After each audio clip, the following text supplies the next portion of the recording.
Okay, if you want to go ahead and set up your notebook to go with your worksheet, we're going to be doing part of this on the worksheet, and then we're going to take some notes. And then we're going to do part of this on the worksheet, and then we're going to take some notes. So your notes should have the title of Rules for Sig Figs. The EQ for today is how do I know if a digit was actually measured? And so today we are embarking on a discussion of looking at people's measurements. Okay, we're going to be doing a whole bunch of math this semester. But the big difference here between science class and math class is that our numbers are not just numbers. They're not arbitrary. They are measurements. It is a measurement someone took. So we really need to be able to look at numbers that we are given and know just how much of that number was actually measured, okay? And the question is, why would we record a digit that we didn't measure? And there are some very good answers to that question. So we're gonna start with just a little bit of vocabulary. So we're gonna start with the word sandwich zeros. These are any zeros between non-zero digits. So please write down this vocabulary word. Some examples of sandwich zeros. For example, the number 101. This zero in the middle, that is a sandwich zero. Okay? If I have 1,003, both of those zeros in the middle, those are sandwich zeros.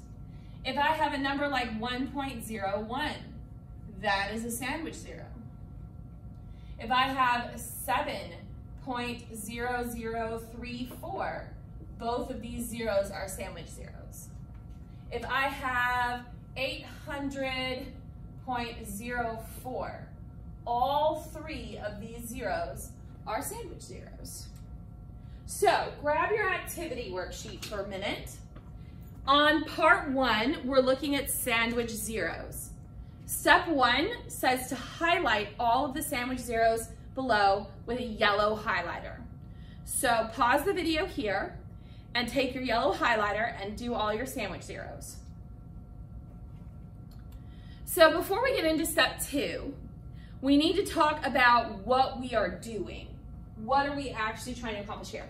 So if you look, we've given you some numbers, and above every single digit of the number is either a yes or a no. And then at the end of the number, it tells you how many total numbers are significant, how many significant figures that is. So what I'm going to say to you is back to our initial question for the day. How do we know what numbers are actually measured? Those measured numbers, we call them significant figures or significant digits. So you are going to look at your sandwich zeros that you highlighted, and on your paper, I want you to write some observations. What do you notice about your sandwich zeros? Are they yeses? Are they nos? Are we calling them significant? Are we not calling them significant? So go ahead and pause the video here and write down some observations about your sandwich zeros. All right. Now that you have some observations, look at step 3. With your partner, create a rule about sandwich zeros based on what you observed. Write this rule in your notebook, but leave yourself some space to revise.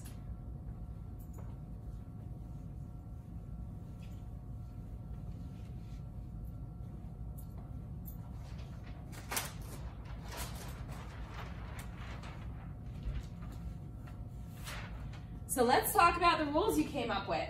Hopefully you noticed that all of your sandwich zeros have a yes above them. And then when we count our significant digits, those are counted. Because sandwich zeros are always significant.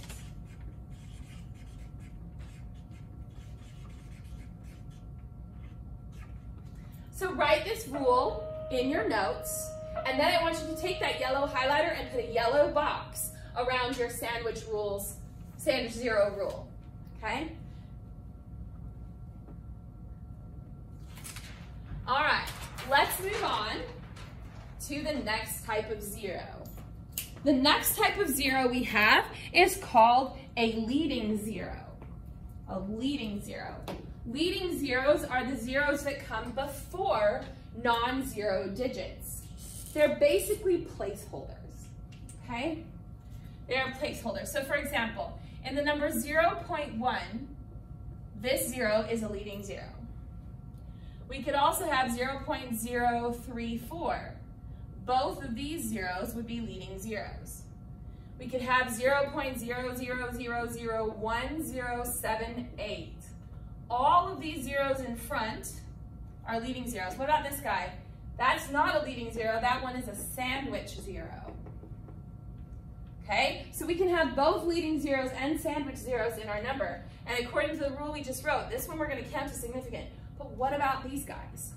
So, back to your activity.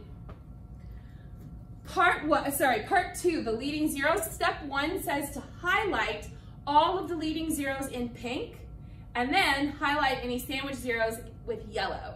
So go ahead and pause the video here and do your highlighting. Leading zeros in pink, sandwich zeros in yellow.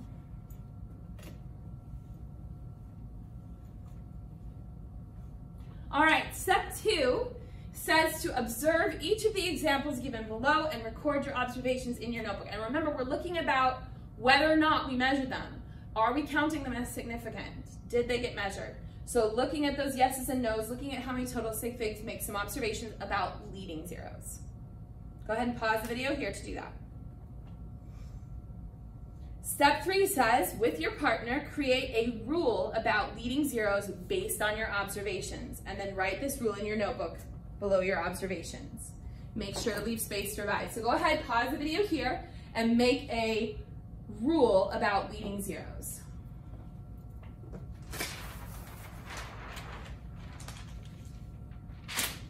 All right, so hopefully the rule you came up with is that leading zeros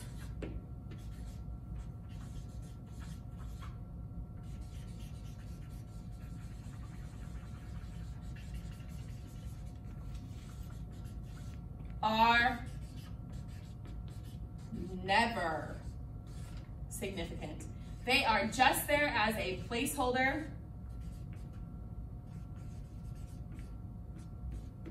They are not ever going to count as significant, okay? So leading zeros never count. So with your pink highlighter, I want you to take the leading zero rule and put a big box around the leading zero rule. All right, let's go back, and we have one more type of zero that we need to talk about, and that is the trailing zero. Trailing zeros are the zeros that come at the end of the non-zero digits. So write this down in your notes. Some examples of trailing zeros. We have numbers like 100. Both of those are trailing zeros. We have 3,000. All three of those are trailing zeros. 1.00. Both of those are trailing zeros. 103.00. These two are trailing zeros. This one would be a sandwich zero. I could also have 0.00304000. These two at the end are my trailing zeros. This one is a sandwich zero. And then these three at the front, those are leading zeros. So we can have all three types here, but the trailing zeros are the ones at the very end of the number. Whether it's before the decimal, after the decimal, either way, they're all trailing zeros. So flip over to part 3. Part 3 is the tricky one. So we're going to start by highlighting all the trailing zeros in green. So use your green highlighter to highlight the trailing zeros. You're going to again highlight sandwich zeros in yellow and leading zeros in pink. So go ahead and pause the video and get all your digits highlighted. Make sure you do the numbers that are inside that box that says clue. That's an important box to do. So do all the numbers, but especially those ones too.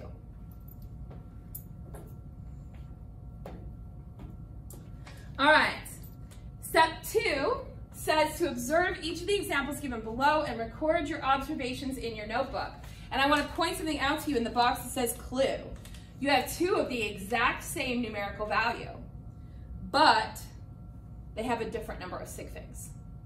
So use that as kind of a hint as to what the difference is. Why do we sometimes count things and sometimes not? So make some observations, and then working with your partner, write a rule for the trailing zeros.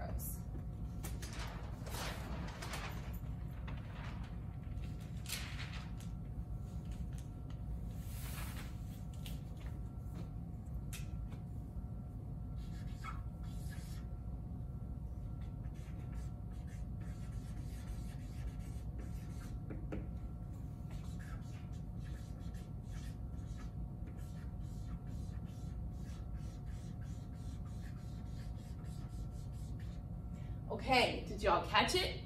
This one's the tricky one because they are sometimes significant. So what makes them significant? The decimal, okay? If you look at the box where you have the clue, 100 without the decimal means we don't count them. 100 with the decimal means we do. So trailing zeros are significant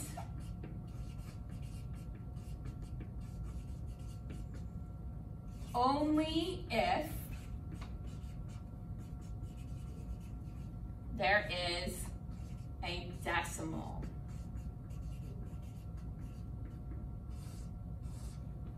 Gotta have that decimal for a trailing zero to count, okay?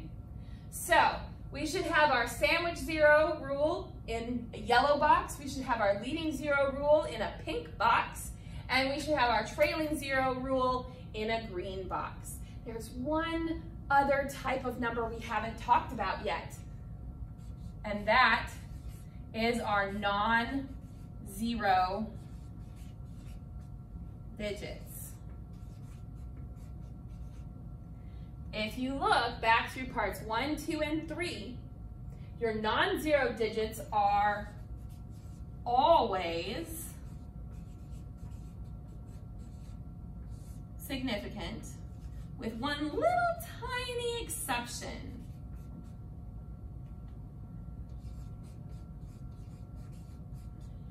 On part 2, there's a number that has a times 10 to the negative third. And if you look, everything after the times symbol, the 10, the negative 3, none of those digits are significant. So anything in scientific notation is not going to be, this part of it is not significant. The digit before the times 10 piece, that is where we count our sig figs, but none of this is going to count. All right, so if you look at part 4, for part 4, you're going to highlight trailing zeros in green, sandwich zeros in yellow, and leading zeros in pink. So go ahead and pause the video, take a minute to do that. Step 2 says to identify the number of sig figs in each number given and record your answers in your notebook. So let's look at the first one together.